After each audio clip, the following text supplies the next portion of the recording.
네, 오늘 하나님께서 우리에게 주신 말씀을 같이 보겠습니다. 요한복음 4장 25절부터 30절까지 그리고 39절에서 42절까지 오늘은 두 본문을 두 군데를 좀 보도록 하겠습니다. 같이 한번 찾아볼까요? 네. 네,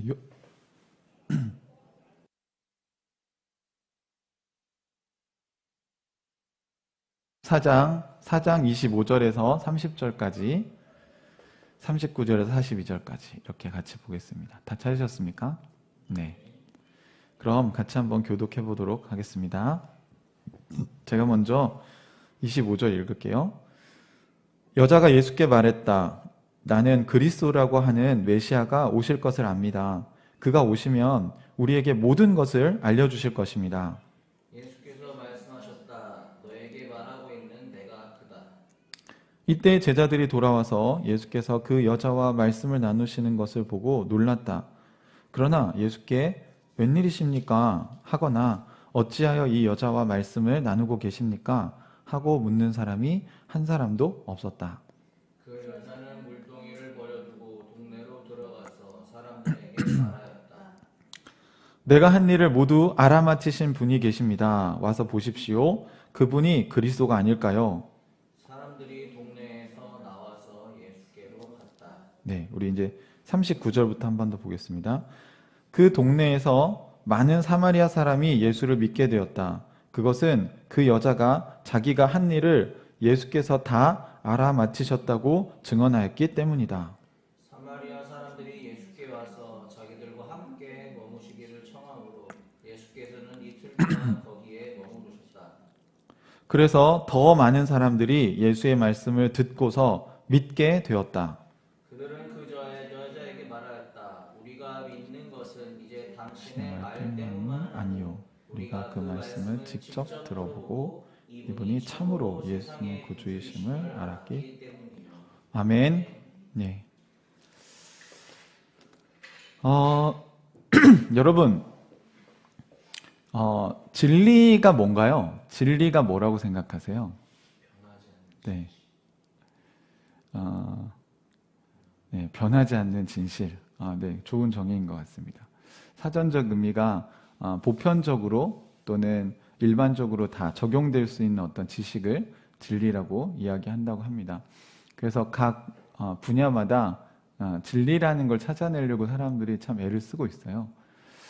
그런데 오늘날에는 대부분 사실 진리가 무엇인지에 대한 관심이 없이 살아가는 게 보편적인 게 아닌가 이런 생각이 들어요. 사람들은 인생에서 정말 중요한 질문들을 던지지 않고 살아간 지 오래가 된 것 같습니다. 그러니까 할 게 너무 많죠. 업무도 과중하지만 먹고 사는 문제도 우리에게 힘들지만 시간이 나면 우리는 우리가 하고 싶었던 일들을 하느라 너무 많은 마음을 빼앗겨 버립니다. 그래서 실제로 우리가 정말 중요하게 생각해야 될 것들은 별로 중요하지 않게 되어버린 세상을 살고 있는 것 같고요. 요즘에 진지충이라는 그런 표현이 있죠.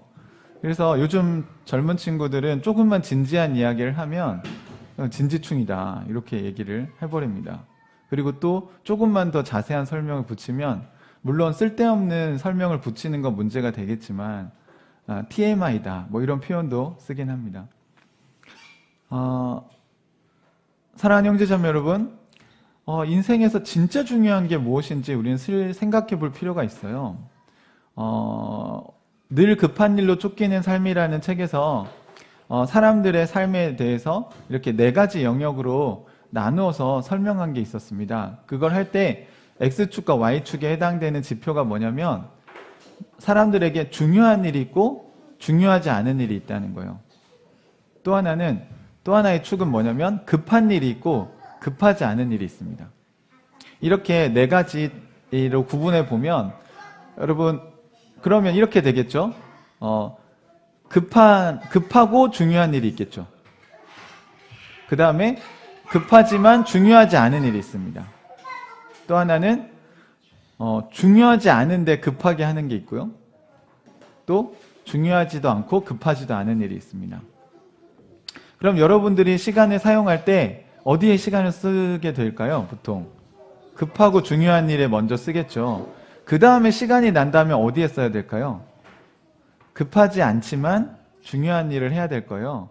그런데 여러분이 실제로 쓰는 시간들을 잘 보시면 이건 내 인생에서 중요하지도 않고 급하지도 않은 일인데 그것이 우리의 삶의 많은 시간을 차지하는 경우들도 있다는 겁니다. 여러분, 진리란 것은 이렇게 여러분이 조금만 상식적으로 생각해 보면 그렇지, 중요한 일을 먼저 해야 되지. 그럴 때 급한 일을 먼저 하고 그 다음에 시간이 난다면 급하지 않지만 중요한 일들을 해야죠. 그런 게 뭘까요, 여러분? 여러분이 아마 직장 생활을 하는 게 급하고 중요한 일들일 거예요. 그런데 진짜 중요한 것들 중에 여러분, 우리가 급하지 않다고 생각하는 것들, 부부 간의 대화, 아이들과 함께하는 시간. 그렇다면 우리가 바깥일에 바쁘게 살아가는 삶의 목적이 무엇인가 생각해 보면, 만약 우리 가정을 행복하게 하고 또 나 자신이 행복하기를 바라는 거였다면, 여러분이 하는 일들이 여러분의 건강을 상하게 하고 여러분의 정신을 해치고 너무 많은 스트레스를 주고 또는 여러분의 영혼의 평안을 빼앗아가는 일들이라면 사실 그건 중요한 일이 아닌 거죠. 급한 일이지만, 그걸 중요하다고 생각했지만 실제로 자기의 인생을 해치는 일이라고 할 수 있습니다.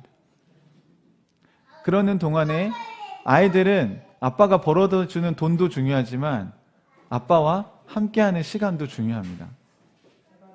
아이들에게 인터뷰했을 때 부모님에게 바라는 게 뭐냐 이렇게 물었을 때 아이들이 원하는 게 무엇이었을까요?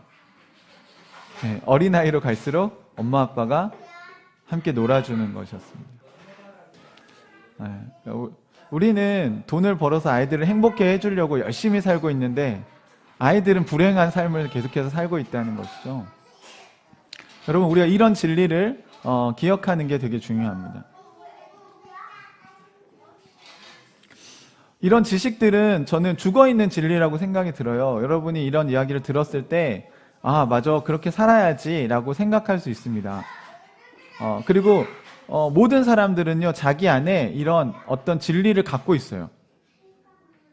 그러니까 여러분이 어떤 일을 선택할 때 방금 제가 제시한 중요한 일이냐 중요하지 않는 일이냐, 그럼 여러분 무엇을 기준으로 이게 중요한 일이고 중요하지 않는 일이라고 여러분이 구분을 지으실까요? 만약 그 기준이 없다면 여러분은 그때그때 닥치는 대로 살게 될 것입니다. 눈앞에 막 급해 보이는 일들을 쫓아가다 보면 어느 순간 내가 이걸 왜 하고 있지? 라는 질문을 여러분은 던지게 되는 순간이 있을지도 모르겠어요. 여러분, 그럴 때 있지 않으세요? 이렇게 TV를 보면서 있는데 내가 이걸 왜 보고 있지? 뭐 게임을 막 하고 있는데 내가 이 게임을 왜 하고 있는 거지? 이거 해서 나한테 무슨 유익이 있지? 적절하게 즐기는 사람은요, 그렇게까지 안 하거든요. 그런데 그 질문이 내 안에서 일어났다는 것은 지금 이게 넘어간 거예요. 즐기는 걸 넘어가서 내가 이걸 왜 하고 있는 걸까? 눈도 아프고 몸도 막 되게 피곤하고, 그런데도 잠들지 못하고 우리는 끊임없이 어떤 생각에 빠져서 사실 불면증에 시달리기도 합니다. 요즘은 이렇게 그 손목에 차는 이런 많은 장치들이, 디바이스들이 있어서 여러분의 스트레스 지수도 측정을 막 해준다고 하잖아요. 제가 보니까 그렇게 잘 맞지는 않는 것 같은데, 그래도 여러분의 스트레스를 여러분 스스로 인지하고 그럼 난 지금 왜 이렇게 스트레스를 많이 받고 있는 걸까? 과연 그게 직장의 업무 때문인가? 아니면 옆에 있는 사람들과의 관계 때문인가? 아니면 하나님과의 관계 때문인가? 아니면 몸이 아파서 그런 건가? 이거를 여러분 잘 분별해내는 것이 여러분이 회복될 수 있는 첫 번째 출발점입니다. 우리가 아파서 병원에 가면 의사가 가장 먼저 하는 게 뭐죠? 검사예요, 여러분. 피 검사하세요, 소변 검사하세요. 그 다음에 심장 박동수 재보고 소리 들어보고. 왜 이런 걸 하죠? 정확하게 진단을 해야 처방을 할 수 있기 때문입니다. 그런데 우리가 살아가는 세상은요, 너무 바쁘게 살다 보니까 이걸 진단할 시간이 없어요. 네, 너무 바쁘고 분주하기 때문에 말씀 묵상할 시간이 없습니다라고 얘기하는 형제자매들이 있더라고요. 그런데 저는 정말 그런가? 잠깐만 우리 시간을 멈추고 그 30분을 낼 수 없는 건가? 하루에.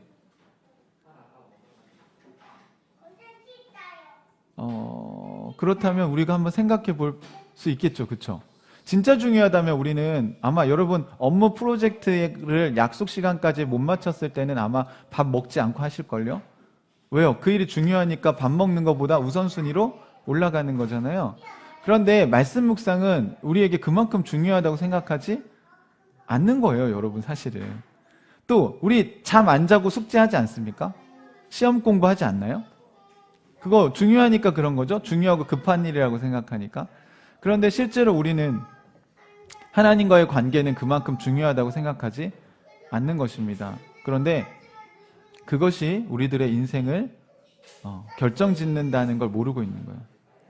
우리 눈에는 급하지 않게 보이지만 진짜 중요한 일들이 많습니다. 또 하나의 대표적인 게 건강인 것 같아요. 많은 사람들은 건강 관리를 자꾸 일 다음으로 다 미뤄요. 급한 일들을 먼저 하고 운동은 나중에. 그렇게 하다 보니까 여러분, 이건 건강은 되게 중요한 일이죠. 그런데 되게 급하지 않게 보여요. 그러다 보니까 결국 건강이 상한 뒤에야 후회를 합니다. 아, 내가 이 음식을 가려 먹었어야 되는데, 내가 이때 조금씩만 운동을 했다면 지금보다 더 건강해졌을 텐데. 그리고 나서 우리가 하나님께 치유해달라고 기도하는 것이 얼마나 앞뒤가 맞지 않는 행동인지 생각해 보아야 됩니다. 행함이 없는 진리를 저는 죽은 진리라고 이야기하고 싶습니다. 오늘은 살아있는 진리를 만난다는 게 뭔가, 너무너무 힘들게 살아가고 있는 한 여인이 오늘 성경에 등장합니다. 그는 살아가는 삶 자체가 너무 고통이었던 것 같아요. 여러분이 이제 앞에 있는 내용을 우리가 읽지 않았지만 시간이 되시면 앞에 있는 내용을 한번 쭉 읽어보십시오. 사마리아 이 수가성에 사는 이 여인은 남편이 5이나 있었는데 그들도 다 진정한 남편이 아니었고, 지금 살고 있는 남자, 동거남도 진짜 자기의 남편의 역할을 해주는 사람은 아닌 삶을 살고 있었습니다. 이렇게 여러 번 이제 남자가 바뀌다 보니 마을 사람들과 부딪히는 것도 너무 껄끄럽고, 우리도 약간 여러분 조선시대로 돌아가 보면 그 유교적이고 가부장적인 문화 속에서 이렇게 결혼을 여러 번 하게 되는 여자에 대해서 긍정적으로 평가하기가 굉장히 어렵죠. 그러니까 이렇게 5번이나 남편이 바뀌고, 그리고 지금 살고 있는 또 남자, 또 이 여자를 이용하는 것 같다는 생각이 드는데, 이런 삶을 살고 있는 게 너무 어쩌면 부끄럽다고 생각하기도 한 것 같고요. 그래서 마을 사람들을 피해서 가장 뜨거운 한낮에 우물가에서 물을 기르러 나왔습니다. 왜요? 그 시간에 사람들이 없으니까. 그러니까 오늘 우리 같으면 아마 뭐 새벽 시간에 이렇게 사람들이 안 다닐 때, 그렇지만 생계는 해결해야 되니까 뭐 물건을 사야 된다면 뭐 24시간 편의점을 간다거나 뭐 이렇게 하는 거겠죠. 오늘날에는 뭐 이제 온라인으로 다 배송을 하면 대면하지 않아도 되니까 이런 삶을 이 여자가 계속해서 살아왔던 사람입니다. 하지만 먹고는 살아야 되기 때문에 물 길러 나와야 돼요. 그래서 그날도 먹고 살아야 되니까 물 길는 일은 중요한 일이죠. 사람들이 없을 줄 알고 한낮에 우물가에 왔는데 유대인 남자 한 사람이 거기에 앉아 있었습니다. 그리고 대화를 시작하게 됩니다. 이 얘기는 다 자세하게 저희가 설명해 드릴 수 없을 것 같아서 좀 요약해서 제가 오늘은 이야기를 할까 합니다. 저희 교회에서 한번 이 본문을 설교한 것 같으니까 한번 찾아보시기 바라고요. 이 여인과 이 예수님과의 대화 속에서 몇 가지 이슈들이 진행됩니다. 제가 이번 주에 그 한 찬는이를 만나서 이야기를 해보게 되었는데요. 그 사람은 기독교인들이 맹신을 하고 있다라고 이야기를 하더라고요. 맹신이라는 건 뭐냐면 그냥 예수님을 그냥 믿는 거예요. 예수님을 믿으라고 얘기하는데 예수님을 왜 믿어야 되는지에 대해서 설명을 안 해준다는 거예요.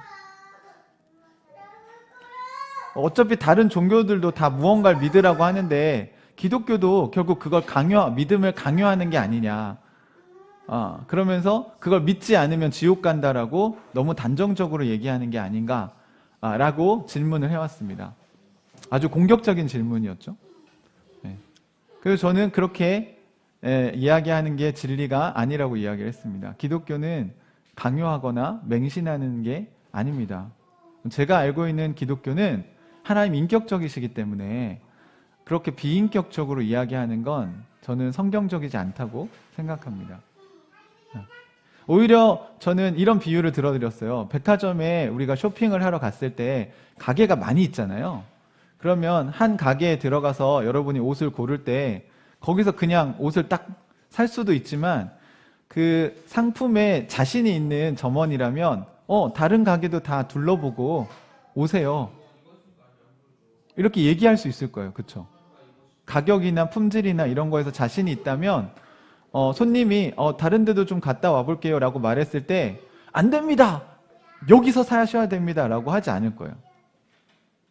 그리고 지금 나가시면 물건 안 팔 겁니다. 뭐 이렇게 위협하지도 않을 거예요. 그죠?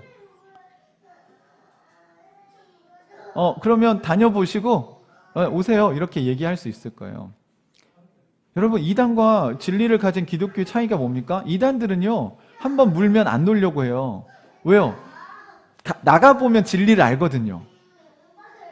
진짜 좋은 게 뭔지를 보면 이걸 싸구려를 살 수가 없어요.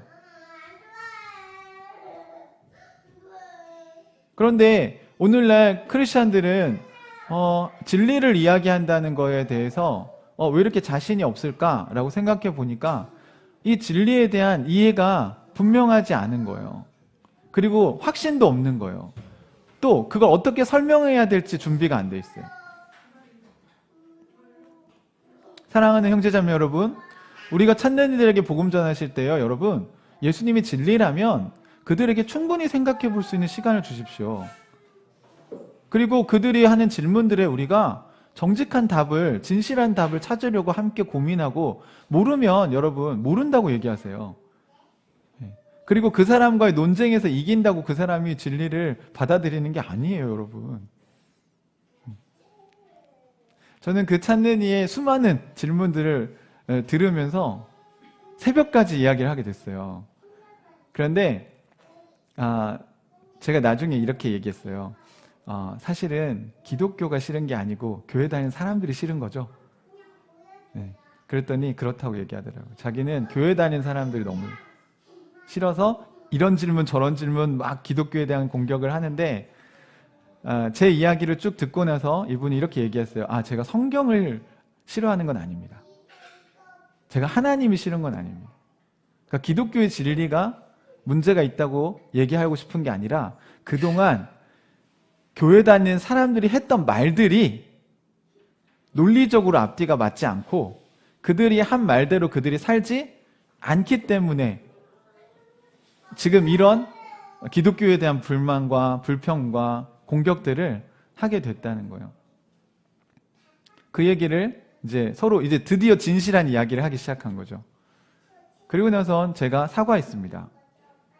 내가 그리스도인을 대표하는 건 아니지만 우리 교회, 한국 교회의 일원으로서 우리가 하나님을 아직 모르는 사람들에게 되게 무례한 복음 전도나 또 비인격적인 믿음을 강요한 것들에 대해서 사과한다. 그건 정말 하나님이 원하시는 게 아니다.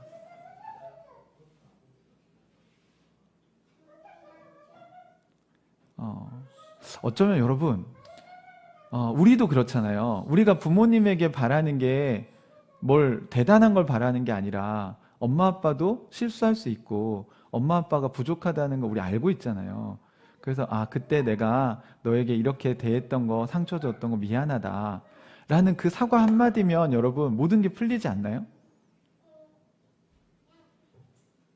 엄마 아빠를 미워하고 용서하지 못하는 형제자매들을 제가 정말 많이 만나보는데 그들이 원하는 건 다 똑같더라고요. 그냥 아빠가 진정 어린 사과 한마디, 엄마가 진심 어린 사과 한마디를 해주면 모든 게 다 해결됩니다.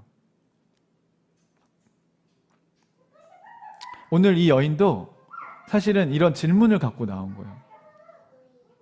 예수님은 이 여인이 물가에 왜 나왔는지 알았어요. 첫 번째, 먹고 살려면 물을 떠야 돼요. 다시 말하면 생계의 문제로부터 이 대화는 시작되었습니다. 우리는 진리에 대한 이야기를 시작할 때 피부에 와닿는 생계에 대한 문제부터 시작하는 게 아니라요, 영적인 얘기를 먼저 꺼내요. 천국 간다, 지옥 간다, 뭐 이런 얘기를 해요. 근데 여러분, 우리 주변에 찾는 이들은 그런 거에 관심이 없어요. 지금 제일 중요한 건 뭐예요? 먹고 사는 문제예요. 취업이 안 돼서 지금 취업하려고 기를 쓰고 있는데 거기에 우리가 천국 지옥 이야기를 하는 건 너무 사치죠. 영적인 이야기는 다음 얘기인 거예요. 이 땅에서 사는 것도 너무 힘든데. 여러분, 지금 밥을 굶고 있는 사람에겐 빵이 필요한 거지 기도가 필요한 게 아닙니다. 물론 기도도 중요하겠지만 밥을 사주는 게 그 사람들의 마음에 더 필요한 일일 거예요. 그죠? 네. 예수님은 그래서 그걸 아셨어요. 그래서 우물에서 물을 기르러 온 여인에게 그 목마름에 대한 이야기를 합니다. 그리고 그 대화가 이제 목마름에서 어디로 옮겨가냐면 남편 이야기로 옮겨가요. 그러니까 생계의 문제에 대한 질문을 했을 때 예수님의 답변을 들었고, 두 번째는 그 영생하는 샘물을 달라고 얘기하니까 예수님이 딱 던지신 질문이 그러면 남편을 데려와라 이렇게 얘기하거든요. 그러니까 물 얘기를 하다가 갑자기 남편 얘기로 옮겨갔어요. 그러니까 우리는 생계를 위해서 열심히 살고 있는데 이 문제의 핵심은 행복이라는 거는 거기 있는 게 아니라 사실은 우리의 마음의 문제에 있다는 겁니다. 이 여인이 행복해지려면 진정한 남편을 만나야 되는데 지금 5명의 남자와 살았지만 그 사람들이 내 남편이 아니고 다 날 이용해 먹거나 배신당하거나 그랬겠죠. 이 남자들이 사별한 것 같지는 않아요. 네, 남자들이 결국 이 여자와 살다가 필요가 없어지면 다 버린 거고, 버리면 이 여자는 이거 고대 유대 사회의 특징상 여자 혼자서 생계를 유지할 수가 없어요. 그래서 또 남자에게 의지할 수밖에 없으니까 남자들은 그걸 뭘로 사용해요? 권력으로 사용하고 무기로 씁니다. 그러니까 이 여자는 정말 많은 남자들에게 희생을 당하고 상처받으면서 살아가고 있는데 어쩔 수 없는 건 먹고 살아야 되잖아요. 생계를 유지해야 되잖아요. 일자리는 없고 그럼 자기가 가진 뭔가를 가지고 살아야 되는데 남자들이 그것만을 원하니까 그냥 같이 살아주고 거기서 생계를 그냥 의지하고 살아가고 있으니까 아마 이 여인에게도 내가 과연 이렇게 사는 게 맞나? 라는 생각이 있었을 것 같아요. 그래서 예수님이 남편에 대한 질문을 했을 때 저 남편이 없습니다 라고 정직한 대답을 했어요. 이게 이 여인에게 굉장히 큰 변화가 시작된 것이었습니다. 마치 제가 이번 주에도 한 2부부 정도를 만나서 같이 성경 공부를 하고 있는데 한 부부가요 최근에 크게 싸웠나 봐요. 그리고 저랑 같이 성경 공부를 하면서 이제 자매가 말씀 묵상 그 방이 따로 있는데 그 부부랑 제가 하는 언제부턴가 말씀 묵상이 안 올라오는 거예요. 그래서 뭐 바빠서 그런가 보다 저는 이렇게 생각을 했는데 이번 주에 만나서 얘기하다 보니까 이제 서로 마음을 터놓고 얘기를 쭉 하다 보니까 이제 어느 순간에 진실한 이야기가 나온 거예요. 목사님, 사실은 제가 싸워서 말씀 묵상을 올리기 싫었습니다. 그러니까 적용에 남편을 용서해라, 뭐 사랑해라 이렇게 나올 거 아니에요. 그러니까 신앙이 없으면 그 묵상이 되겠습니까? 그러니까 성령이 우리 안에 계시니까 이게 되는데 자기는 그 나눔을 같은 단톡방에 올리기가 싫은 거예요. 왜? 남편을 용서하고 싶지 않으니까. 그래서 안 올렸다고 이렇게 남편하고 같이 대화하는데 솔직한 이야기를 하더라고요. 그래 너무 고맙다. 네. 그리고 왜 그런 마음이 들었는지 제가 공감하고 제가 그 자매가 살아온 삶을 알기 때문에 하나님께서 원하시는 이야기를 했을 때 그 자매가 울기 시작하더라고요. 남편도 되게 당황했어요. 남편도 몰랐던 거예요. 이 아내가 지금 육아와 이 힘듦 속에서 어떤 고민을 하고 있는지, 그리고 남편에게 어떤 위로를 받고 싶었는지를 남편은 그걸 몰랐던 거예요. 왜요? 자기는 자기 딴에 열심히 살고 있거든요. 그러니까 서로 아내는 아내대로 열심히 살고 남편은 남편대로 열심히 산다고 서로 생각하다 보니까 갈등만 깊어져서 이제는 포기해야 되겠다. 10년간 이렇게 살았는데 이 남자 안 변하고 이 여자 안 변하는구나. 그래서 서로 다 의로운 거예요. 제가 들어보니까 다 이유가 있어요. 그러니까 남편도 아내의 입장을 한 번 더 생각해 줄 수 있는 상황이 못 됐던 거죠. 그런데 제 3자인 제가 볼 때는 둘 다 서로 사랑하는데 결국은 이 소통을 하는 그 코드가 잘못되어 있었던 거죠.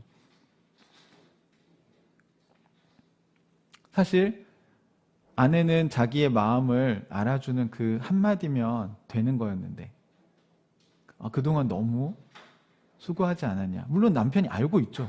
알고 있고 표현했다고 생각하는데 그 진심이 아내에게 전달되지 않고 있다는 걸 몰랐던 거예요.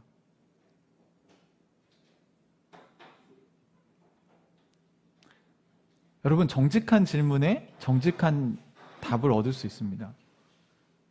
여러분, 이 예수님이 남편을 데려오라고 했을 때 이 여자가 남편 못 데려오는데요. 뭐 다양하게 자기 입장을 변호했을 수도 있어요. 뭐 데려오기 싫은데요. 왜 내가 데려와야 되나요?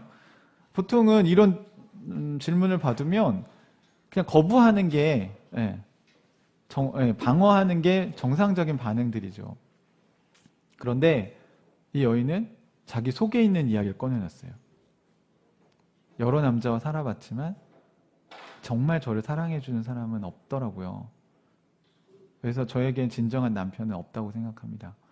했을 때 예수님이 맞다 하고 그 얘기에 긍정해 주시고, 그러면서 그동안 그 안에 있던 그 마음의 상처의 문제, 그러니까 이 여인에게 진짜 남편이 없었다는 그 사실에 대해서 이해해주는 아마 동네 사람들은 없었을 거예요.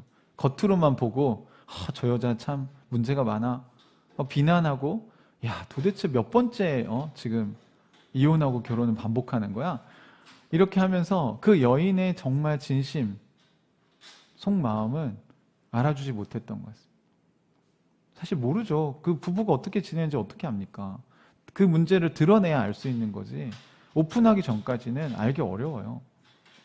여러분, 우리 하늘가족교회 식구들도 여러분 지금 부부 생활에 문제가 있는 분들 많으시죠? 예, 제 눈엔 보이는데 저를 만나면 여러분은 다 그걸 포장하고 만나요. 그래서 제가 여러분 도와드릴 수가 없어요. 그건 주님도 여러분을 다루실 수가 없을걸요?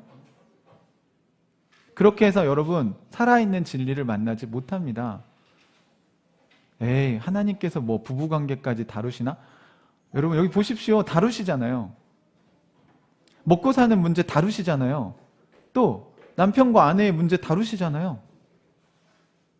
네, 혼자 여러분 속이 까맣게 타들어가고 있는 아내나 남편들의 그 속 사정을 주님이 왜 모르시겠어요? 아시죠? 그런데 여러분이 그거를 오픈하고 도움을 요청해야 도와줄 수 있는 거예요. 빨리 그 숯을 더 타서 암 되기 전에 빨리 그걸 깨끗이 씻어내고 새로운 장작을 넣어서 다시 불을 태우면 됩니다. 다 타버렸는데 더 이상 무슨 사랑이 거기서 솟아나고 무슨 애정이 솟아나고 거기서 무슨 행복이 솟아나겠어요, 여러분. 다 탄 건 빼내고 청소하고 거기에 다시 새로운 열정과 장작을 집어넣어야죠. 이 여인이 그 다음 질문으로 넘어간 게 영적인 질문이에요. 그 남편 이야기를 그 남편 이야기를 꺼냈을 때 예수님이 그 마음을 읽어주니까 이 여인이 그 다음 한 질문은 뭐냐면, 그러면 신에게 예배 드려야 되는데, 하나님을 예배해야 되는데, 어디서 예배 드리는 게 맞습니까? 이 사람들은 이렇게 얘기하고 저 사람들은 저렇게 얘기하는데, 어떤 게 진짜 진리입니까? 라고 예수님에게 물어봐요. 그랬더니 예수님은 그동안 사람들은 뭐 그리심산에서 드려야 된다, 예루살렘에서 드려야 된다, 막 이렇게 얘기면 계속 논쟁했는데, 굉장히 새로운 해석을 내놓습니다.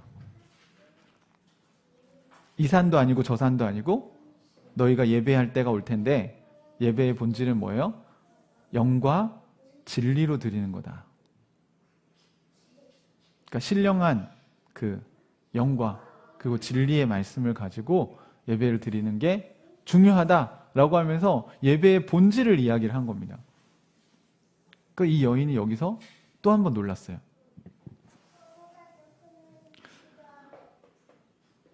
이 여인이 생각할 때는 예루살렘이냐 아니면 그리심산이냐, 그러니까 사마리아의 그 유대인들은 하나님이 여기서 역사하신다, 그리심산에서 예배 드려야 된다고 얘기를 하고, 유대인들은 예루살렘에서 예배를 드려야 된다 이렇게 얘기를 하고, 딴 데서 드리는 예배는 하나님 안 받으신다. 이 견해밖에 없어요. 이 두 견해밖에 없었는데 이 처음 만난 이 예수님이란 분은 그게 아니야. 예배는 장소의 문제가 아니고 마음의 문제야. 그리고 진리를 가지고 드리느냐가 중요한 거야. 라고 얘기를 한 거예요. 여기에서 이 여인이 또 한번 지금 내가 또 올바른 답변을 들었구나라는 생각을 하게 된 것 같아요. 제가 이렇게 풍삼초나 풍삼첫 이렇게 공부를 하면서 우리 교회 형제자매들하고 이야기해 보면 제일 어려운 게 뭐냐면요, 기존에 여러분이 신앙생활을 10년, 20년 하셨잖아요. 갖고 있는 생각들 있죠. 여러분이 그동안 들었던 이야기들, 그것 중에 옳은 것과 옳지 않은 거를 제가 구분해내도록 도와드리는 작업이 진짜 너무 힘든 것 같아요. 진짜 이단에 있다고 오신 분 개종을 하려면 용어부터 싹 바꿔야 되잖아요. 그리고 거기서 경험했던 또 좋은 것들이 있으니까 그게 정말 어렵거든요. 사실 이단에 있는 사람들은 더 열심히 챙겨주는데, 교회 왔는데 아무도 관심도 안 가져요. 새신자 왔는데 다 자기 가족만 챙기고 있고, 새로운 사람은 그냥 알아서 목사님이 알아서 하시겠지. 이런 교회를 갔다고 생각을 해보세요. 주일 예배에 갔어. 예배 끝나니까 다 쪼르르 가. 근데 이단에 있을 때는 다 챙겨주고 관심 가져주고 같이 밥도 사주고 막 이렇게 했어. 그럼 여러분, 그 사람들이 처음에 교회 왔을 때 이게 진리라고 해서 왔는데 사람들과의 관계 속에선 그걸 전혀 오히려 더 못한 거죠. 사기꾼들만큼도 안 잘해줘. 여러분, 그러니까 찾는 이들이 교회 와서 다 실망하고 나가는 거예요. 진리를 행하는 사람들이 없는 거예요. 그들도 다 알아요. 이웃을 내 몸같이 사랑하라, 이 정도는 알아요. 근데 교회 와봤어요. 그 진리를 믿는다는 사람들한테 와봤는데 자기들도 이웃을 내 몸같이 사랑 안 하는데, 같이 오래 교회 다녔고 성도라고 하는 사람들끼리도 싸우고 거기서 하나의 일치가 되질 않고, 한 하나님을 믿는다고 하는데 자기가 볼 땐 두 하나님을 믿는 것 같고, 이런 상황에서 어떻게 여러분 교회가 진리를 이렇게 전달하는 도구가 되겠습니까?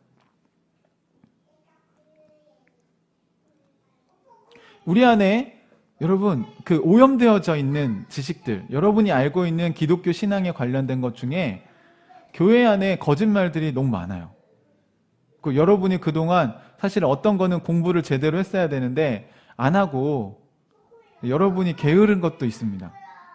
왜냐하면 그런 좋은 책들과 좋은 이야기들은 이미 있어요. 여러분, 저는 어디서 배웠겠어요? 제가 스스로 막 알아낸 게 아니고, 저도 여러분 이거를 누군가에게 배운 거예요.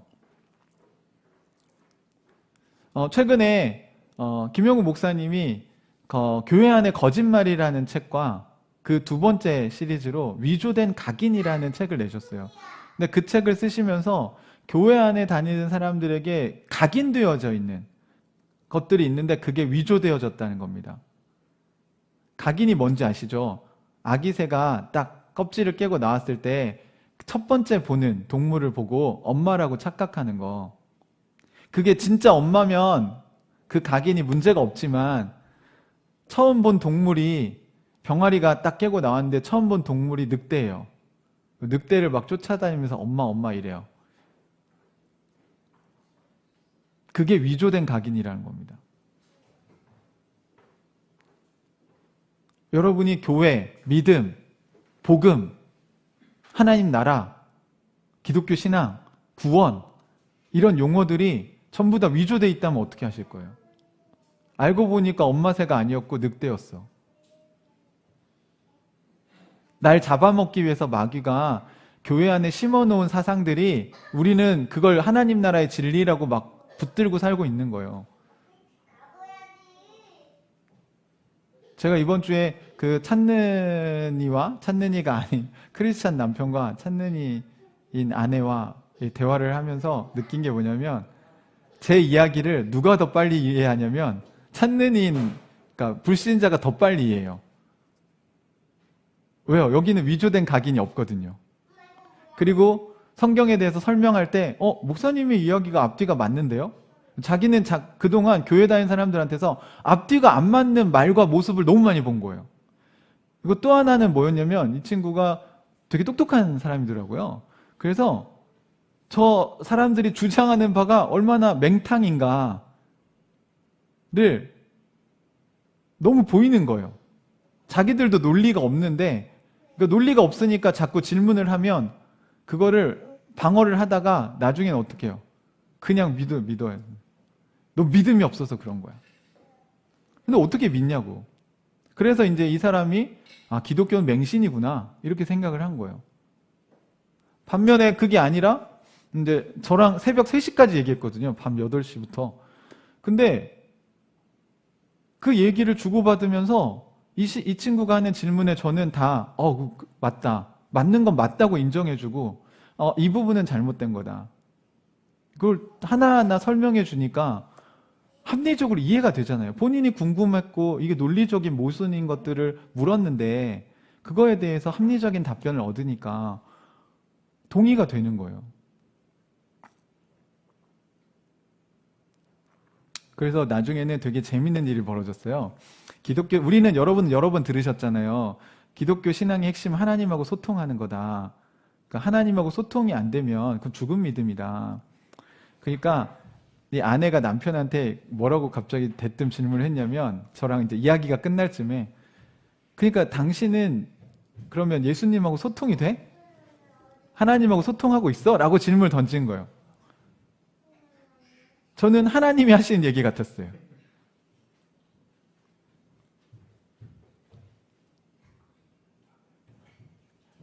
여러분, 찾는 일들도요, 이 설명을 들으면 뭐가 신앙의 핵심인지 바로 알아요.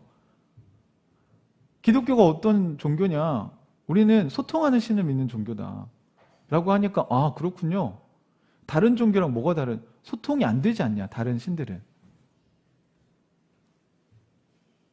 그리고 그러니까 당연히 소통하는 걸 배우는 게, 하나님과 소통하는 걸 배우는 게 진리, 살아있는 진리를 소유한 사람들의 특징이다. 그러니까 딱 그러거든. 소통이 돼? 소통 안 하고 있지. 그러니까 같이 사는 아내가 볼 때는 지금 이 사람은 풍성한 삶을 누리지 않고 있는 거예요. 그냥 종교에 매여 있는 것처럼 보이는 거죠. 교회에 붙들려 있는 거죠.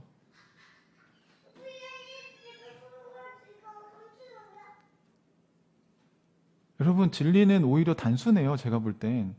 근데 교회를 오래 다닌 사람들은 자꾸 이 정도만 해도 신앙생활을 잘하고 있다는 위조된 각인에 빠져 있는 것 같아요. 아니에요, 여러분. 핵심이 빠졌잖아요. 주일 예배 여기 나오는 거는 열매예요, 그냥. 여러분, 오늘 아침에 주님과 기도하시면서 소통하셔서 그래, 오늘 나한테 예배 드릴 거지? 그럼요. 하나님께 예배 드리러 가야죠. 이렇게 하면서 하나님께 예배 드리지. 우리 같이 예배 드리는 즐거움. 이런 것들을 여러분이 안고 온 거라 그냥 습관이야. 주일 예배 드리는 게. 그냥 안 드리면 혼날 것 같아. 이건 소통 안 하고 나온 거잖아요.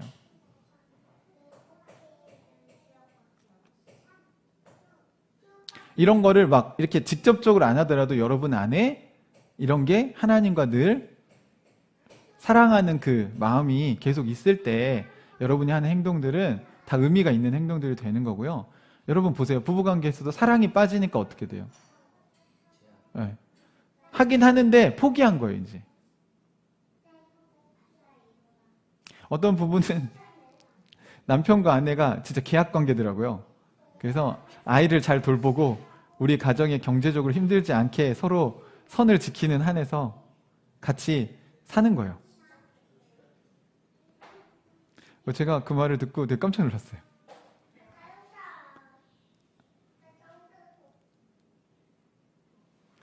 만약에 제 아내가 그렇게 얘기하면 저는 같이 살기 힘들 것 같다고 얘기했어요.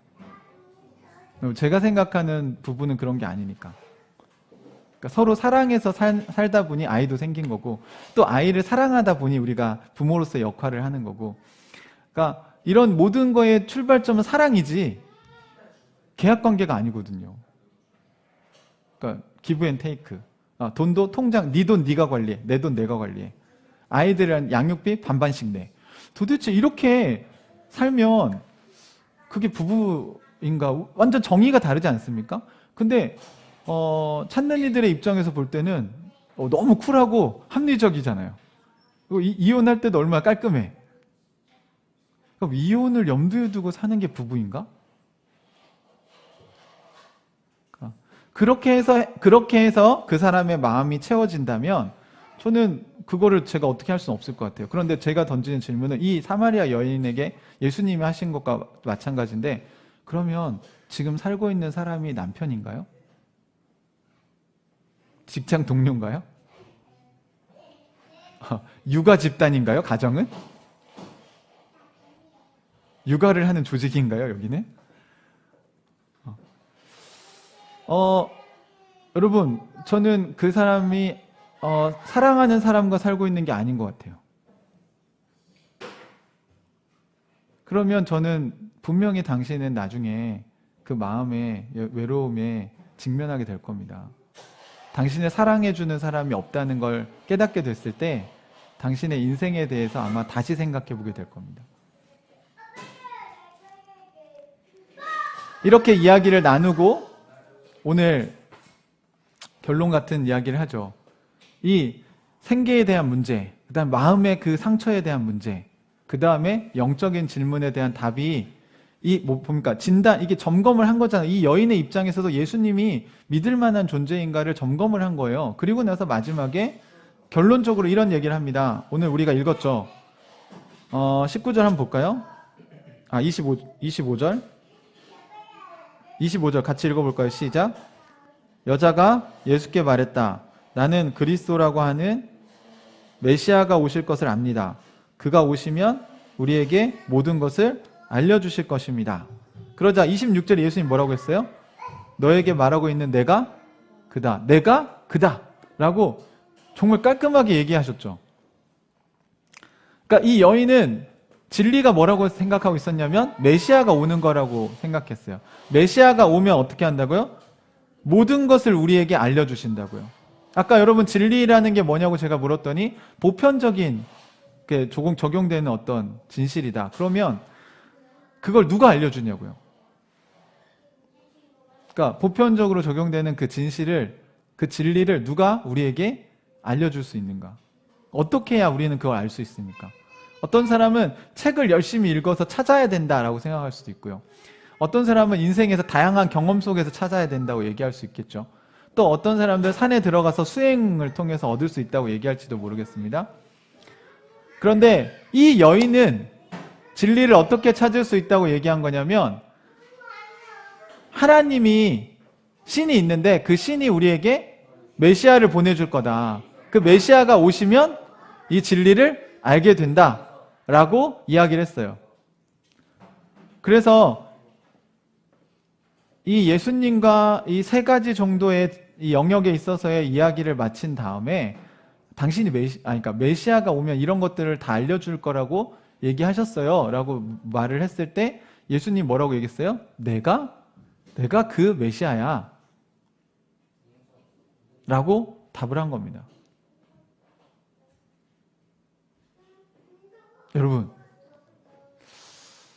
여러분은 예수님이 메시아라고 믿으십니까? 이 메시아는 어떤 메시아냐면 우리에게 궁금한 모든 것들, 생계의 문제든 또 우리의 마음의 문제든 또 우리의 영혼의 영적인 진리에 대한 문제든 이 모든 것을 우리에게 알려주실 수 있는 메시아, 진리라고 믿으시냐고요.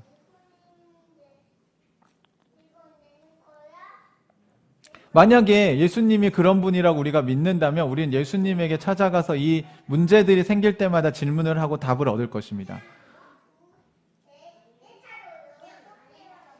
이런 것과 같죠? 제가 여러분에게 많이 비유로 들어드리는 좋은 의사가 있다. 그럼 첫 번째 그 사람이 좋은 의사인지를 뭐 해야 돼요? 먼저 확인해야 돼요, 여러분. 주변 사람들에게 물어볼 수도 있고 그 다음에 그 사람의 프로파일을 검사할 수도 있고 그 다음에 그 사람이 그동안 했던 일들에 대해서 알아본 다음에 여러분 그 병원에 가시죠. 검색해서 가시지 않아요? 사람들의 평가를 보고. 근데 여러분 더 중요한 건 뭡니까? 그 의사를 만나서 그 의사가 처방을 해주면 그 의사의 처방전을 받고 그걸 실제로 해봤더니 약효가 있어요. 그러면 신뢰가 생기죠. 그러면서 감기도 이 사람이 잘 고치네? 근데 목이 아파서 갔더니 인후염도 잘 고치네? 귀에 염증이 있어야 이것도 잘 고치네? 그러니까 이비인후과 의사로서 이 사람은 굉장히 실력이 있구나 라는 거를 여러분 처음부터 100% 믿고 시작하는 사람이 어디 있어요? 그걸 맹신이라고 얘기하는 거예요. 기독교는 그런 거 아니에요. 예수님에 대해서 충분히 알아봐야 돼요. 이 여인처럼. 하나님은 생계의 문제를 어떻게 생각하시는지, 나 지금 취업이 중요한데 그럼 취업에 대해서 성경은 뭐라고 얘기하냐? 나 먹고 살려면 어떻게 해야 되냐? 또 나 인간관계에 있어서 맨날 상처받고 나 이 사람들과의 사이에서 살아가는 게 너무 힘든데 또 과거에 내가 부모님으로부터 받은 상처가 너무 깊은데 그럼 이 상처에 대해서 뭐라고 얘기하냐? 이거 해결할 수 있는 거냐? 답이 있냐 이거에? 아니면 답은 없고 남들도 다 그렇게 사니까 그냥 묻고 사는 거냐? 병 하나쯤 없는 사람이 어딨어? 이러면서 그런 거냐? 아니면 이 의사는 치료할 수 있는 거냐? 여러분 이거에 대해서 검증이 돼야죠. 여러분 카센터에 사기꾼들이 얼마나 많습니까? 그죠? 여러분이 잘 모르니까 그런 거잖아요. 여러분 좋은 카센터를 발견한다는 게 얼마나 귀합니까? 정직하게 하고 정품으로 해주고 또 적절한 가격에 딱 이렇게 또 꼼꼼하게 AS 해주고 만약 그런 카센터가 있다면 여러분 그 카센터 다니시지 않겠어요? 처음엔 소개받아서 갔겠지만 나중에는 여러분이 다녀보면서 검증이 되겠죠. 그럼 믿음이 생기고 계속해서 가겠죠. 그렇게 할 때 여러분 우리가 차를 내가 직접 고칠 거냐 내 병을 내가 직접 진단하고 내가 처방을 할 거냐 의사나 그런 좋은 카센터가 없다면 그렇게 해야죠. 진리를 만난다는 거, 살아있는 진리라는 건 뭡니까? 우리가 그런 필요들이 있을 때 가면 그 문제에 대한 답을 얻을 수 있느냐는 거예요.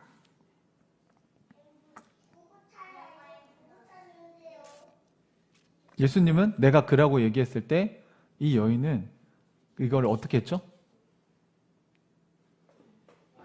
네, 받아들였어요. 네, 이것만 보면 너무 이상하지 않아요? 당신이 훌륭한 의사입니까? 네, 제가 왜 훌륭한 의사입니다. 아, 그렇군요. 했다는 건 앞에 있는 내용을 왜 써놨냐면요. 앞에 목마름의 문제, 그 다음에 남편의 문제, 그 다음에 영적인 예배의 문제에 대해서 이 사람이 한 답변을 들었기 때문입니다. 그러니까 하나님이 어떤 분이신가? 성경이 말한 진리가 무엇인가? 이런 것들에 대해서 여러분 찾는 이들에게 강요하지 마세요. 오히려 설명해 주세요. 여러분이 만난 하나님에 대해서 얘기해 주세요. 여러분이 만난 하나님이 없으니까 자꾸 이론적인 얘기만 하지 마세요. 십자가에 있으면 죄가 용서받아요. 자기는 죄 용서에 그걸 누리지 못하고 그럼 죄 용서가 뭐냐? 하나님과 소통이 안 되는데 하나님과 소통하면 됩니다. 너는 소통하십니까? 이렇게 물어보면 할 말이 없잖아요. 나는 그 카센터 안 다녀. 나는 그 의사한테 진료도 안 받아. 근데 거길 가래. 여러분 그거 기독교가 아닙니다. 우리는 증인이어야 돼요. 오히려. 우리가 경험해 봤는데, 내가 이거 써 봤는데 너무 좋아. 그런 확신을 가지고 얘기해야 됩니다. 그런 확신이 있기 때문에 그래? 너는 이게 안 좋은 것 같아? 그럼 뭐 다른 거 해봐. 대신에 아마 그거 시간 낭비일 거라는 우리 속으로는. 그럼 너 이렇게 돌아서 결국 안 오면 너만 손해야. 이거 알겠죠? 그리고 만약에 다른 것에 홀려서 간다면 어쩔 수 없어요, 그거. 그걸 뭐 강요한다고 어떻게 데려올 수 없습니다. 우린 인격적으로 해야 되지만 진리를 설명해야 될 필요가 있습니다. 사랑하는 형제자매 여러분, 이 여자의 모습은요, 진리를 만난 다음에 이렇게 표현되어져 있습니다. 28절, 29절에 보면 여인이 어떤 행동을 했는지가 나와요. 한번 보시겠어요? 28절 시작. 그 여자는 물동이를 버려두고 동네로 들어가서 사람들에게 말하였다. 내가 한 일을 모두 알아맞히신 분이 계십니다. 와서 보십시오. 그분이 그리스도가 아닐까요? 뭐 모든 걸 알아맞혔나요? 그 남편 문제만 얘기하셨지? 그죠? 네. 근데 마치 진리를 만난 것처럼 얘기하잖아요. 그리고 여기 아주 상징적인 표현이 있죠. 물동이를 버려두고 갔다. 저는 진리를 만난 이 여인의 삶은 버려진 물동이로 표현된다고 생각이 듭니다. 그녀는요, 자기가 살기 위해선 이 물동이에 물을 채워오는 것이 정말 중요하다고 생각했던 사람이에요. 그게 정말 급하고 중요한 일이라고 생각했던 사람이에요. 그래서 사람들 마주치기 싫으니까 그 땡볕에 고생하면서 우물가에 가서 이 물동이에 물 길어 오는 게 자기 인생을 살 수 있는 유일한 방법이라고 생각했습니다. 그렇게 소중한 물동이를 지금 어떻게 했어요? 버려뒀어요. 이게 중요해요, 안 중요해요? 이제 더 이상 물동이가 중요한 게 아니에요. 왜요? 예수님을 만났거든요. 살아있는 진리를 자신이 깨달았거든요.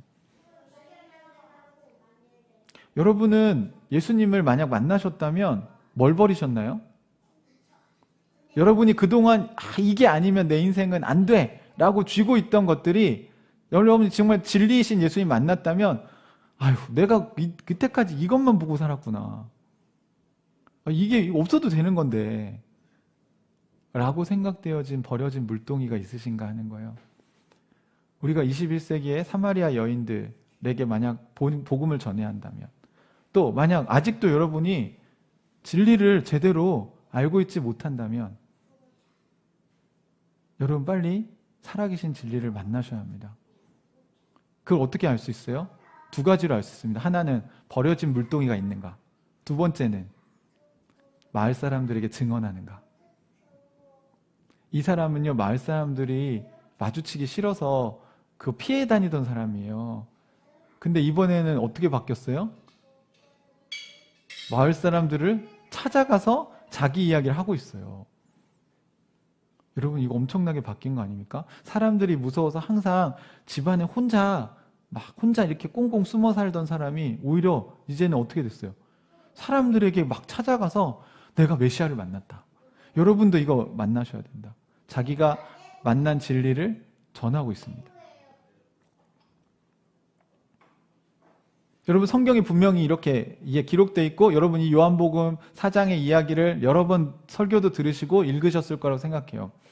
그러면 여러분, 찾는 이들은 제가 이 얘기를 하면 바로 이걸 알아들어요. 아, 이게 가치관이 바뀌는 거군요. 뭐가 중요한지가 달라졌네요. 우선순위가 바뀌었네요. 또 하나는 뭐예요? 사람들한테 그걸 자랑하네요. 진짜 좋은 걸 발견했으면 야, 나 이거 사서 써봤는데 너무 좋아. 그럼 제가 우리 교회 멤버들한테 얘기하고 싶어요. 근데 확신이 없으면 얘기를 못하죠.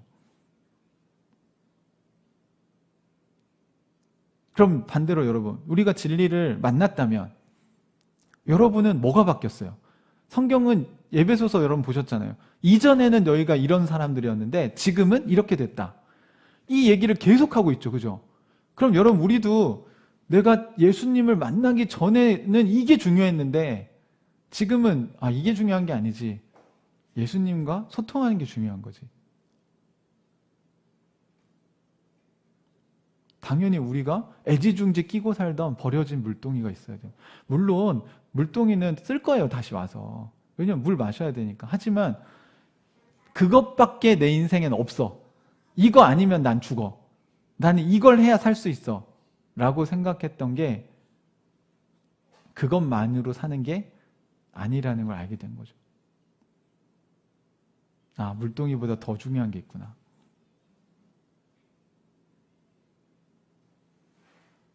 사람들은 그 영혼의 중요성을 급하지 않기 때문에 이게 와닿지 않아요.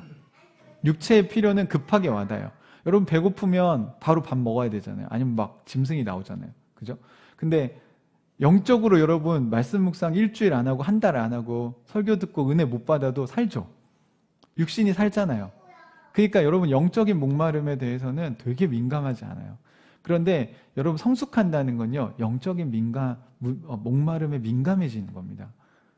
그러니까 짜증의 원인이 지금 몸이 아파서가 아니라 영적으로 지금 채워지지 않았기 때문이라는 걸 알면 오히려 병상에서 말씀을 묵상해요. 그리고 몸보다 그게 더 중요하다고 생각하니까. 또 뭐요? 그걸 자신 있게 증언합니다. 위선이 아니라 진짜 하나님이 진리다. 예수님이 살아계신다.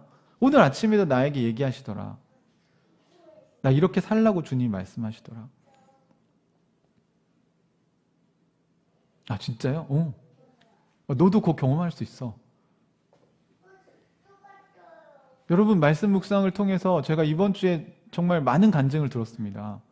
요즘에 제가 정말 행복한 건 하나님과 소통하는 사람들이 점점 내 주변에 늘어나고 있구나.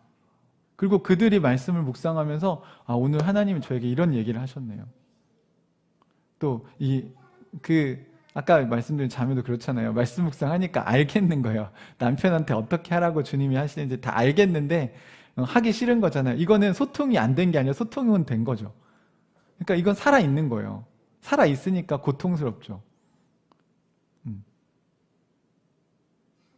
주님의 뜻은 알기 때문에 이제 그걸 한 단계 더 알려주기 위해서 그걸 왜 실천해야 되는지에 대해서 주님이 저를 통해서 조금 더 이렇게 부가 설명을 해주셔서 이제 이 자매가 그렇게 할 수 있도록 하나님이 도와주신 거죠.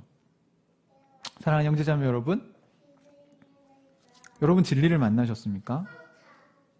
여러분에겐 진리가 무엇입니까? 그리고 그 진리는 죽은 진리입니까? 아니면 살아있는 진리입니까? 만약 저는 사마리아 여인을 보시면서 난 예수님 이미 만났다. 그럼 여러분은 그 증거로 버려진 물동이가 있으신가요? 여러분의 인생의 우선순위가 어떻게 달라졌습니까? 그리고 여러분 주변에 있는 이웃들에게 그 진리를 자랑하고 계십니까? 요즘 여러분 뭘 자랑하고 계신가요? 또 여러분 주변에 있는 사마리아 여인과 같은 고통 가운데 사는 사람들에게 여러분은 대답할 말들을 진리에 근거해서 준비하고 계신가요?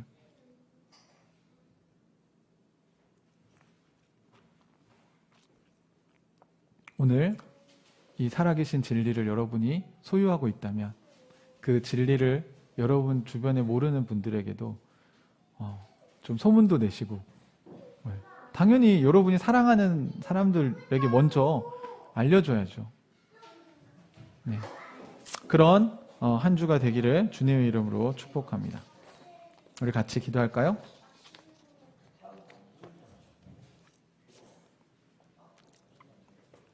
사랑하는 형제자매 여러분, 이 여인의 증언 때문에 마을 사람들은요 예수님을 만나게 됐고 41절에 보면 그래서 더 많은 사람들이 예수의 말씀을 듣고서 믿게 되었다고 이야기합니다. 하나님이 여러분에게 진리로 여러분에게 나타나셔서 여러분 만나신 이유는 여러분의 이야기를 듣고서 더 많은 사람들이 하나님께로 돌아올 수 있는 그 길을 여시기 위함입니다. 사랑하는 형제자매 여러분, 여러분이 침묵한다면 그 진리는 여러분에게서 끝나게 될 것입니다. 근데 여러분이 진리를 풍성하게 누리고 있다면 자연스럽게 여러분 그 진리를 다른 사람들에게 이야기하고 싶게 될 거예요. 우리 이 시간에 여러분이 만난 진리는 무엇이며 그 진리는 지금 여러분 안에서 살아서 역사하고 있는가? 우리 안에는 교회 안에 거짓말 또는 위조된 각인이 없는가? 우리 이 시간 주님과 함께 기도하면서 주님이 주시는 깨달음을 누리게 되기를 소망합니다. 같이 우리 기도하겠습니다. 같이 기도할까요?